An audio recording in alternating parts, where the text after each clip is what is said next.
आत्ताच्या काळामध्ये एक लक्षवेधी मांडली, 2 लक्षवेधी झाल्या आपल्या दालनामध्ये 6 फेब्रुवारी 23ला, 23 जानेवारी 25ला, 14 जुलै 25ला 3 बैठका झाल्या अध्यक्ष महोदय. आणि इतिवृत्त माझ्याकडे आहे, इतिवृत्त तुम्हाला पाठवून देतो. या इतिवृत्त अजूनही कारवाई ना अध्यक्ष महोदय. हे खरं तर अत्यंत चिंतेचा विषय आहे. ग्रामीण भागातल्या प्रत्येक आमदाराचा हा विषय, माझा एकट्याचा नाही आहे. हा विषय सामाजिक आहे. हा विषय अध्यक्ष महोदय ग्रामीण भागातल्या आमदारांना विचार, त्यांना रोज काय त्रास होतोय, कुठे गेलं तर आमच्या महिला भगिनी आमच्या दारूबद्दल विचारतात. अध्यक्ष महोदय, आपण लाडक्या बहिणी म्हणतो, लाडक्या बहिणीचं दुःख जे काय असेल तर अवैध दारूवर आळा घालण्याचं दुःख आहे. अध्यक्ष महोदय, दुरुस्ती करण्याची आवश्यकता आहे. आपण बैठक घेतली, आपण निर्देश दिले एक्साईज डिपार्टमेंटला, फूड अँड ड्रग्सला, होम डिपार्टमेंटला.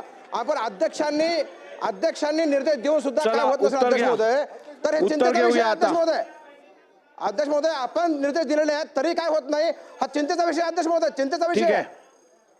महोदय, पुन्हा सदस्यांना सांगतो, प्रत्येक गोष्टीत लाडकी बहीण आणू नका, लाडक्या बहिणीच्या विरोधात जाऊ नका, घरी बसावं लागेल. प्रत्येक गोष्टीत लाडकी बहीण, लाडक्या बहिणींचे पैसे चालूच राहतील, ती योजना सुरूच राहील. त्या योजनेला दुसऱ्या योजनेशी कंपेअर करता येत नाही, हे आपण लक्षात ठेवा.